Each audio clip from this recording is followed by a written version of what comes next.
मूसा की मृत्यु के विषय में बाइबल हमें यह बताती है कि जब मूसा मोआब के अराबा से नबो पहाड़ पर जो पिसगा की एक चोटी और यरीहो के सामने है चढ़ गया, और यहोवा ने उसको दान तक गिलाद नामक सारा देश और नप्ताली का सारा देश और एप्रैम और मनश्शे का देश और पश्चिम के समुद्र तक का यहूदा का सारा देश और दक्षिण देश और सोवर तक की यरीहो नामक खजूर वाले नगर की तराई, यह सब दिखाया। तब यहोवा ने उससे कहा, जिस देश के विषय में मैंने अब्राहम, इसहाक और याकूब से शपथ खाकर कहा था कि मैं इसे तेरे वंश को दूंगा, वह यही है। मैंने इसको तुझे साक्षात दिखला दिया है, परंतु तू पार होकर वहां जाने ना पाएगा।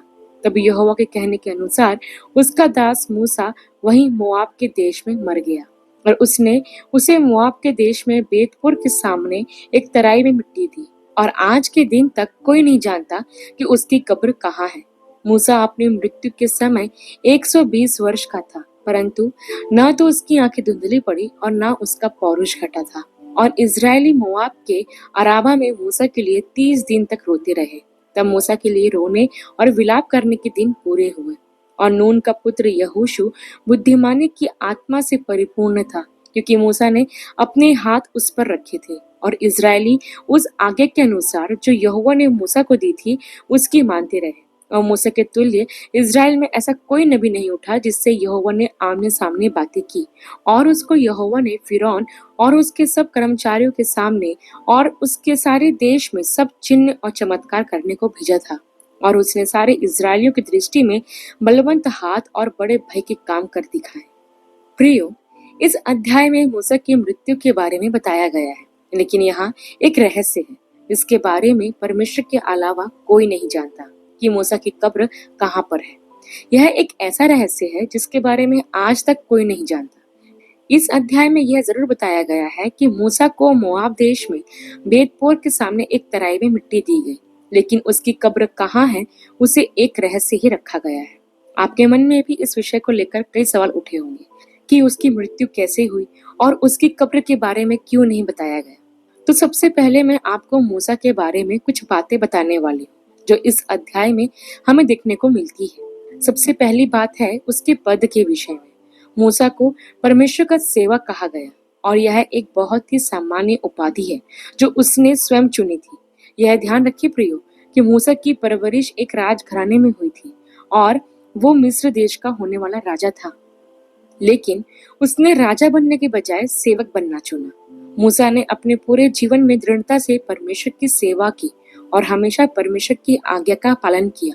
हाँ, सिर्फ एक बार उसने गलती की, लेकिन उसके अलावा मूसा हमेशा परमेश्वर का विश्वास योग्य सेवक बनकर उसकी सेवा करता रहा और वही किया जो परमेश्वर ने उससे करने को कहा।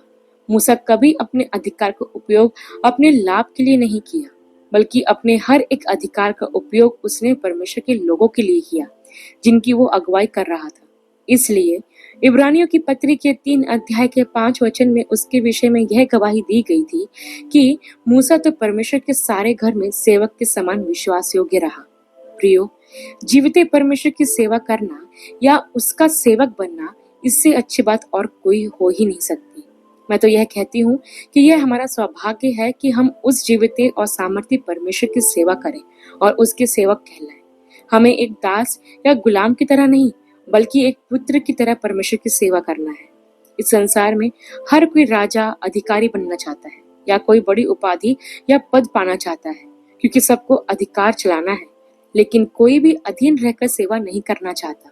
प्रियो, मूसा को देखिए जो कि मिस्र का अगला राजा होने वाला था, लेकिन उसने अपना राज्य के पद और अधिकार त्याग कर परमेश्वर की सेवा करने का चुनाव किया। ठीक उसी तरह हमें भी पद, अधिकार और उपाधियों के मोह से अपने आप को बचाना है और परमेश्वर के एक उत्तम सेवक के रूप में अपना जीवन यापन करना है। मैं सच कहती हूँ प्रियो कि जीवित परमेश्वर की सेवा करने से अच्छा और कोई काम नहीं है। यदि आपको परमेश्वर का सेवक बनना है तो आज ही अपने आप को पूरी तरह से परमेश्वर के हाथों में समर्पित कर दे और उसकी इच्छा को अपनी इच्छा बना ले। उसके हर एक निर्देश का पालन करें और उसके प्रति विश्वास योग्य रहे, और सबसे महत्वपूर्ण बात कि हर समय सैक्रिफाइस करने के लिए तैयार रहें। तब जाकर आप परमेश्वर के उत्तम सेवक बन पाएंगे। इसके बाद हम दूसरी बात देखते हैं प्रियो, जो मूसा के संबंध में आपको बताना चाहती हूँ, कि मूसा की मृत्यु के पश्चात उसको मोआब देश में मिट्टी दी गई। पर क्या आपको पता है कि मूसा को मिट्टी किसने दी? स्वयं परमेश्वर ने। आप इसके लिए स्क्रीन पर दिखाए गए वचन को पढ़ सकते हैं। व्यवस्था विवरण की पुस्तक के 34 अध्याय के 5 और 6 वचन को यदि आप ध्यान से पढ़ते हैं तो उसमें यह स्पष्ट होता है कि मूसा की मृत्यु के पश्चात स्वयं यहोवा परमेश्वर ने उसे मिट्टी दी। यह मूसा का दूसरा सौभाग्य था जो उसे प्राप्त हुआ। मूसा अपने जीवन भर में ईमानदारी से परमेश्वर की सेवा करता रहा और अंत में स्वयं परमेश्वर उसे मिट्टी देते हैं। लेकिन प्रियो, यही एक सवाल सामने आता है कि जब परमेश्वर ने मूसा को मिट्टी दी तो उसके बारे में यह क्यों नहीं बताया गया कि उसकी कब्र कहाँ पर है? तो प्रियो, मेरे अध्ययन में मैंने एक बात देखी कि मूसा एक बहुत प्रभावशाली व्यक्ति था और लोग मूसा से बहुत ही प्रभावित थे। मैं समझती हूँ कि यदि मूसा की कब्र बता दी जाती तो वो जगह एक तीर्थ स्थल या मूर्ति पूजा स्थान बन जाता और लोग मूसा की कब्र को या यूं कहे कि मूसा को परमेश्वर के जैसा पूजने लगते। और इस बात की बहुत अधिक संभावना थी कि लोग परमेश्वर को छोड़कर मूसा की उपासना करने लगते या उसकी कब्र को ही मंदिर बना देते, क्योंकि इजरायलियों ने जैसे एक बछड़ा बनाकर उसकी आराधना की और उसके विषय में यह कहा कि यही है वह जो हमें मिस्र देश से छुड़ा लाया। अब आप कल्पना कर सकते हैं प्रियो कि वे इजरायली जिन्होंने एक बछड़ा बनाकर उसको अपना ईश्वर घोषित कर दिया और उसके विषय में कहा कि यही हमें मिस्र से छुड़ा कर लाया है, तो क्या यही इजरायली मूसा की कब्र के साथ भी ऐसा कुछ नहीं करते? जरूर करते, क्योंकि उस समय इजरायली मूर्ति पूजक के प्रति काफी संवेदनशील थे। और आप जानते हैं कि इजरायलियों ने कई सालों तक मूर्ति पूजक के द्वारा परमेश्वर को खेदित किया और सच्चे परमेश्वर को छोड़कर अन्य देवी देवताओं की उपासना की, जिसका दंड भी उन लोगों को दिया गया। इसके बाद मूसा की कब्र के ना होने का एक और कारण यह भी हो सकता है कि जैसा परमेश्वर ने मूसा से कहा था कि वो प्रतिज्ञा किए हुए देश में प्रवेश करने नहीं पाएगा, तो परमेश्वर ने इस बात को पूरा करने के लिए उसकी कब्र को गुप्त रखा ताकि इजराइल के लोग मूसा की हड्डियों को कनान ना ले जाएं, जैसा वे यूसुफ की हड्डियों को अपने साथ लिए हुए थे ताकि वो उसे अब्राहम की भूमि में दफना सके। ठीक वैसा ही इजरायली मूसा के साथ भी करते, लेकिन परमेश्वर ऐसा नहीं चाहते थे। परमेश्वर ने मूसा के विषय यह कह ही दिया था कि वो मूसा को कनान देश में जाने नहीं देंगे। मतलब न तो मूसा जीवित वहां जा सकता था और न ही मृत्यु के बाद। प्रियो, परमेश्वर अपने वचनों पर सदैव स्थिर रहने वाला परमेश्वर है, इसलिए अपने वचनों को पूरा करने के लिए उसने मूसा की कब्र को रहस्यमय तरीके से छिपा कर रखा। इसके बाद प्रियो, इस अध्याय में हम मूसा के विषय में एक और बात देखते हैं जो उसकी ताकत या सामर्थ्य के विषय में है। वचन में लिखा है कि मूसा की आयु 120 वर्ष की थी और उस आयु में भी ना तो उसकी आंखें धुंधली हुई और ना ही उसका पौरुष घटा।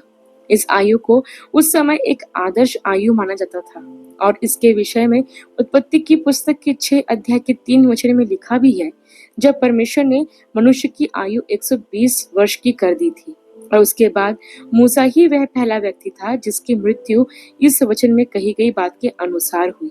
इसलिए यह एक आदर्श आयु मानी जाती थी। लेकिन सबसे महत्वपूर्ण बात जो हम मूसा के जीवन में देखते हैं वह यह है कि 120 साल का होने के बाद भी न तो उसकी आंखें कमजोर हुई और ना ही उसका बल घटा। आज के समय में 40 की उम्र पार करने के बाद ही आंखें कमजोर होने लगती है, शरीर में कमजोरी आने लगती है और यही नहीं, कई प्रकार की बीमारियां हमें घेर लेती है, जिसमें ब्लड प्रेशर और शुगर की बीमारी तो बहुत आम है।